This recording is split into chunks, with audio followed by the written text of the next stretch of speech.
ধন্য শিক্ষাপীঠ ভিক্টোরিয়া কলেজের আজকের এই নবীনবরণ অনুষ্ঠান, যার আয়োজনে বাংলাদেশ ইসলামী ছাত্র শিবির প্রাণের সংগঠন, যাই সংগঠন মুশতাক ফয়েজিকে আজকে এখানে দাঁড়াতে প্রস্তুত করেছে, যে সংগঠন তিল তিল করে শুধু এক মুশতাক ফয়েজি নয়, হাজারো ছাত্র জনতাকে তিল তিল করে লক্ষ্যের চূড়ান্ত পর্যায়ে পৌঁছে দেওয়ার জন্যে অভিভাবকত্ব নিয়ে দায়িত্ব পালন করে আজ অবধি তার নিজস্ব দায়িত্ব পালন করছে। সে প্রাণের সংগঠন ইসলামী ছাত্র শিবির কর্তৃক আয়োজিত আজকের আয়োজনে উপস্থিতি সম্মানিত সভাপতি, প্রধান বক্তা, ইতিমধ্যে যিনি কথা বলেছেন, যার কথাগুলো শুনছিলাম মন্ত্রমুগ্ধের মতো, যার কথাগুলো ইতিহাস স্মরণ করিয়ে দেয়, যার কথাগুলো হৃদয়ে আন্দোলন সৃষ্টি করে, যার কথাগুলো স্বপ্নের জগতে নিয়ে স্বপ্নিক মানুষ হিসেবে নিজেদেরকে কাঙ্ক্ষিত মানে পৌঁছে দেওয়ার জন্যে স্বপ্ন দেখতে পছন্দ করে। ভারতের প্রয়াত সাবেক রাষ্ট্রপতি এপিজে আব্দুল কালাম, যিনি বলেছিলেন, স্বপ্ন তো তাই যা আমাকে ঘুমোতে দেয় না, স্বপ্ন তা নয়।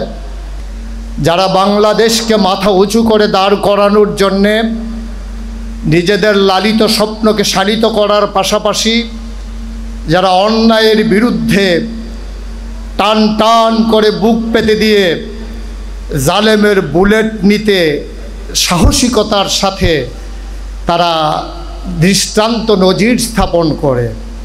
আমি এমন একদল মানুষের সামনে কথা বলছি যারা শুধু এই পৃথিবীর মাঝে বাংলাদেশকে এগিয়ে নিতে চায় না, যারা বাংলাদেশকে একটা কল্যাণ রাষ্ট্রে পরিণত করার জন্যে নিজেকে কল্যাণকর একজন মানুষ হিসেবে প্রতিষ্ঠিত করতে চায়। আজকে আকাশে যখন মেঘের ঘনঘটা, বাইরে যখন বৃষ্টির রিমঝিম বরিশন ধারা, স্বাভাবিকভাবেই হলের জানালা ঘেঁষে বসে বসে বৃষ্টিতে কাক ভেজা দেখতে যেমন পছন্দের, যেমন করে আরাম করে পাতলা কাঁথা মুড়ি দিয়ে ঘুমানোর দিন, সেই সময়ও যারা আজকে এই হলরুমকে সুসজ্জিত করেছেন, যারা সার্থক করেছেন আয়োজনকে, যারা এই সুন্দর আয়োজনে এক একটা, যদি এই সার্থক আয়োজনকে বাগান বলি, আর আপনারা এক একটা ফুটন্ত কলি থেকে ফুল হয়ে ফুটেছেন, ফুটাতে চেয়েছেন, যাদের এই আজকের আয়োজনে উপস্থিতি, সম্মানিত উপস্থিতি, আমরা ভুলে গেছি নিজের পরিচয়, আমরা ভুলে গেছি আমাদের নিজেদের ঠিকানা। এজন্যে আমি সকল জায়গায় সকলকে স্মরণ করিয়ে দিতে চাই যে আপনি আপনার নিজেকে আয়নার সামনে দাঁড় করিয়ে অন্তত 3টা প্রশ্নের জবাব আপনার নিজ থেকে নিয়ে নেবেন। 1 নম্বরে আমি কে, 2 নম্বরে কে আমাকে পাঠালো, 3 নম্বরে কেন পাঠালো। আমি কে, তার পরিচয় আল্লাহ কোরআনুল কারিমে ১,৫০০ বছর আগে দিয়েছেন। তখনও আমরা মানুষ হইনি, মানুষ বানানোও হয়নি। মানুষ বানাবেন মাত্র যখন চিন্তা করছেন রব্বুল আলামিন ফেরেশতাদেরকে নিয়ে যখন তিনি কনফারেন্স ডাকলেন, তিনি যখন সেমিনারে তার মূল প্রবন্ধ উপস্থাপন করলেন, তিনি সেদিন বলেছিলেন, ইন্নী জাইলুন ফিল আরদি খলিফা, আমি একটা কওম, আমি একটা সম্প্রদায়, আমি একদল মানুষ বানাতে চাই যারা আমার প্রতিনিধি, যারা আমার খলিফা। মানে কি? মানে হচ্ছে আমি যা চাই আমার চাওয়াগুলোকে পাওয়ায় পূর্ণতা দিতে গিয়ে যারা কাজ করবেন, আমি ওই একদল মানুষ বানাতে চাই। ফেরেশতারা বললেন, দরকার নাই, মানুষ বানাবেন তো তারা তো ওই রকমই করবে যেমন করে আগে জিনারা করেছে, মারামারি, কাটাকাটি, ঝগড়া, বিবাদ। কি দরকার মানুষ বানানোর? আমরাই কি যথেষ্ট না আপনাকে ডাকার জন্যে? আল্লাহ বললেন, ইন্নী আলামু মা লা তা'লামুন, আমি যা জানি তোমরা তা জানো না।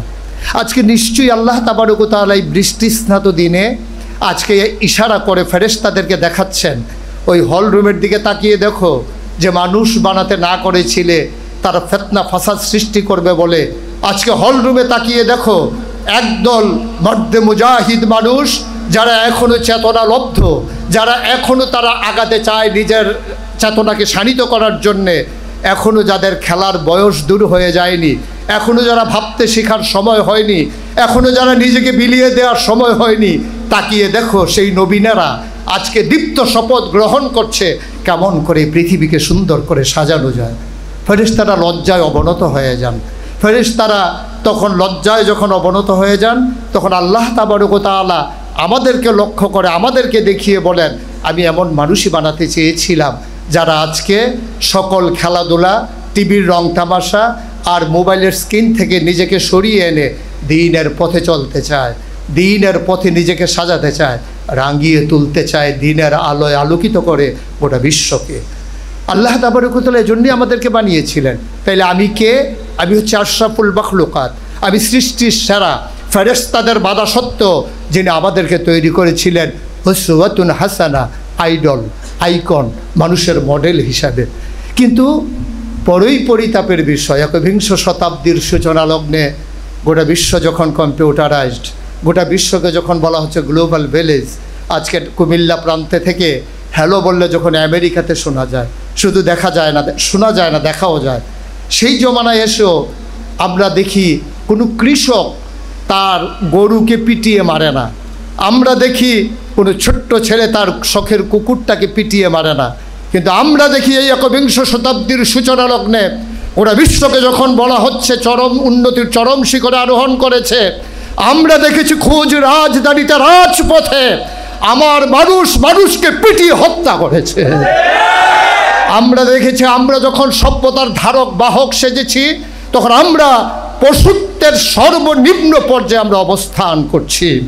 আমরা দেখেছি ক্ষমতার মসনদ আঁকড়ে থাকার জন্যে, নিজেদের স্বার্থ সিদ্ধি করার জন্যে সর্বপ্রথম বুক পেতেছিল সেই আবু সাঈদ।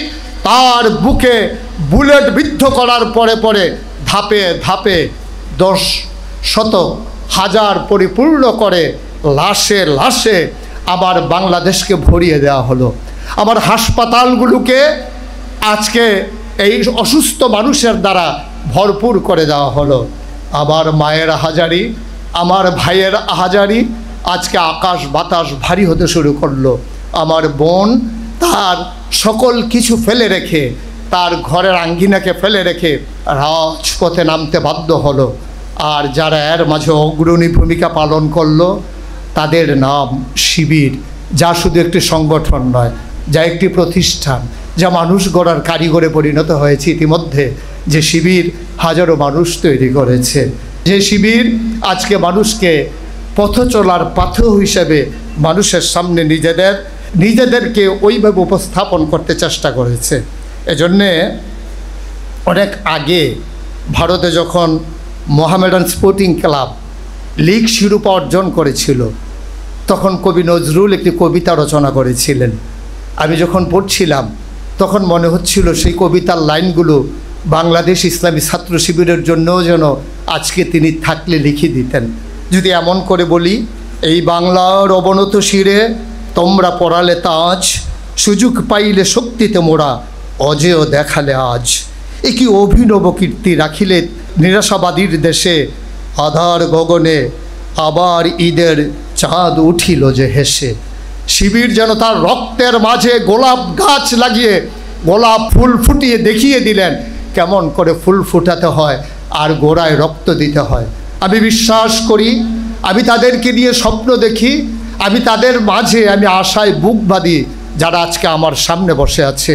আমি বিশ্বাস করি শিবির যদি স্বমহিমায় সচেতনায় জেগে থাকে, তাইলে বাংলাকে আবার পেছনে ফেলে দিতে পারে এমন কোনো শক্তির উদ্ভব হওয়ার সাহসই বাংলাদেশে কেউ করবে না ইনশাআল্লাহ। আমার বিশ্বাস শিবির হবে অতন্ত্র প্রহরী। আমার বিশ্বাস শিবির নিজেকে জাগাবে এবং ঘুমন্ত মানুষকে জাগিয়ে তুলবে। আজকের এই নবীন বরণ অনুষ্ঠানে আমরা যদি নিজেদেরকে জাগিয়ে নিতে পারি, সে পতাকা তলে ঐক্যবদ্ধ করে নিয়ে নিজেদেরকে গড়ে তুলতে পারি আর নিজেদেরকে চেতনায় সারিত করে নিতে পারি, যেমন করে জেনেছিলাম আমি কে আমাকে পাঠালেন, তিনি নিজেই বলে দিলেন যে তিনি যে রব্বুল আলামিন। কেন পাঠালেন আল্লাহ তাও জানিয়ে দিলেন, ইয়া আইয়ুহান নাসু উবুদু রাব্বাকুম, আল্লাযী খলাকাকুম ওয়াল্লাযীনা মিন ক্বাবলিকুম লাআল্লাকুম তাত্তাকুন। আল্লাহ এই জন্যই আমাদেরকে পাঠিয়েছেন যে হে মানুষেরা উবুদু রাব্বাকুম, তোমরা ইবাদত করবে তোমার রবের, যিনি তোমাকে সৃষ্টি করেছেন। তিনি মায়ের আর বাবার মধুর মিলনে যখন তারা লিপ্ত হয়েছিল, তখন বাবার পিঠ থেকে মায়ের বুক থেকে দুফুটো পানি সবেগে নিগৃহীত হয়ে যে জায়গাটা গিয়ে একত্রিত হয়েছিল, মায়ের সেই রেহেমের ভিতরে দুফুটো পানি হয়ে গেল এক ফোঁটা রক্ত। এক ফোঁটা রক্ত সেখান থেকে হয়ে গেল এক টুকরা গোশত, প্রলম্বিত হলো, হাত হলো, পা হলো, নাক হলো, মুখ হলো, চোখ হলো, মানুষে পরিণত হলো। এই পৃথিবীতে আসলো এই পৃথিবীকে সাজানোর জন্যে। সুতরাং আজকে যারা তোমরা নবীন, আজকে যারা তোমরা এসেছো এই আঙ্গিনায় নিজেদেরকে সাজিয়ে দেওয়ার জন্যে, নিজেদেরকে রাঙিয়ে দেওয়ার জন্যে, নিজেদেরকে রাঙানোর মাধ্যমে, নিজেদেরকে সাজানোর মাধ্যমে মায়ের মুখে হাসি ফোটানোর জন্যে। এখানে নিশ্চয়ই এমন অনেক ছেলে আছে, এমন অনেক মেয়ে আছে যারা একেবারেই দরিদ্র পরিবার থেকে উঠে এসেছে। এখানে নিশ্চয়ই এমন অনেক ছেলে আছে যাদের মা অন্য বাড়িতে কাজ করে সন্তানের জন্য লেখাপড়ার যোগান দিয়েছে। এখানে এমন অনেক সন্তান আছে যাদের বাবা কৃষিকাজ করে, ধান বিক্রি করে তার সন্তানের জন্যে সুন্দর একটা পোশাক উপহার দিয়েছে। আমার ছেলে বড় হয়েছে, আমার ছেলে কলেজে পড়বে, আমার ছেলে ইউনিভার্সিটিতে যাবে, ও যেন বন্ধুর কাছে লজ্জা না পায়। বাবা কষ্ট করে জীবন যাপন করে, কিন্তু নিজের সন্তানকে বুঝতে দেয় না, নিজের সন্তানকে অপমানিত হতে দেয় না, শির উঁচু করে দাঁড়াতে শিখায় বাবা। শুধু বাবাই করে যাবেন? আমরা সন্তানেরা বাবার জন্য কিছুই করব না? আমরা কি শুধু তাদের চোখের পানি দেখব? মুছে দেওয়ার জন্য কোমল হাত দুটি এগিয়ে যাবে না? আমরা কি শুধু মায়ের চিকিৎসার টাকা দিয়ে নিজেরা মানুষ হব, মায়ের চিকিৎসার ব্যবস্থা করব না? সেখানেই সকল কিছু মনে হয় যেন বেদনায় পর্যবসিত হয়ে যায়। আসুন আমরা নিজেদেরকে মানুষের মতো মানুষ তৈরি করে আমরা মায়ের মুখের হাসি একেবারে দিগন্তে ছড়িয়ে দেই। আমরা বাবাকে জিজ্ঞেস করব, বাবা ধান কাটা হবে কখন? আমি এখন আর বাড়িতে আসব না, যখন ধান কাটা হবে আমি এসে তোমার কাঁধের ধানের ভার আমার কাঁধে নিতে চাই। তোমার সন্তানের কচি কাঁধ এখন অনেক শক্ত হয়েছে, তোমার সন্তানের কাঁপা কাঁপা হাত এখন বলিষ্ঠ হয়েছে, তোমার ছেলের চোখের পানি এখন রক্তে পরিণত হয়েছে। সুতরাং কষ্টে আর তোমাকে থাকতে দেব না। আমি চাই তোমার ধানের ভার আমার কাঁধে উঠুক, তোমার দোকানদারির দায়িত্ব আমার কাঁধে আসুক। এভাবে আমরা যদি নিজেকে মানুষের মতো মানুষ করে পরিচয় দিতে পারি, সেদিন বাবার বুক গর্বে ভরে যাবে, মায়ের অশ্রু সেদিন সান্ত্বনার অশ্রুতে পরিণত হবে। আসুন রং চঙের এই দুনিয়ায় নিজেদেরকে ভাসিয়ে না দিয়ে আমরা সমাজের দায়িত্ব নিতে শিখি। যেমন কবে আল্লামা ইকবাল বলেছিলেন, ইসরাবে রঙ্গ বুকু গুলিস্থা সমঝা হেতু, আহায় নাদান কক্ষকু আসিয়ান সমঝা হেতু। আহারে ও মুসলিম সমাজ, ও তরুণেরা, তোমরা রংচং দেখে মনে করো এটা বোধহয় ফুল বাগিচা, আর দুদু মরুভূমির মাঝে সূর্যের তির্যক আলো যখন পড়ে মনে হয় যেন পানির ফোয়ারা। মনে রাখবা, রংচং ফুল বাগিচা নয়, আর মরিচিকা পানির ফোয়ারা নয়। সুতরাং আসো আমরা জেগে উঠি। আমাদের সামনে যিনি আইডল, আমাদের সামনে যিনি উসওয়াতুন হাসানা, যিনি আমাদের জন্য মডেল, তিনি সেই নবী মুহাম্মদ রাসূলুল্লাহ সাল্লাল্লাহু আলাইহি ওয়াসাল্লাম। আমরা তার আদর্শ উজ্জীবিত হই, তার আনিত বিধানকে সমাজের রন্ধ্রে রন্ধ্রে আমরা পৌঁছে দেই। আমরা তৃণমূল পর্যায় থেকে শুরু করে শুধু রাষ্ট্রের সর্বোচ্চ পর্যায় পর্যন্ত নয়, আমরা গোটা বিশ্বের ইন্টারন্যাশনাল রিলেশন যেখানে হবে সেখান পর্যন্ত আমরা দ্বীনের কথাগুলো তুলে ধরি, নিজেদেরকে মডেল হিসেবে উপস্থাপন করি।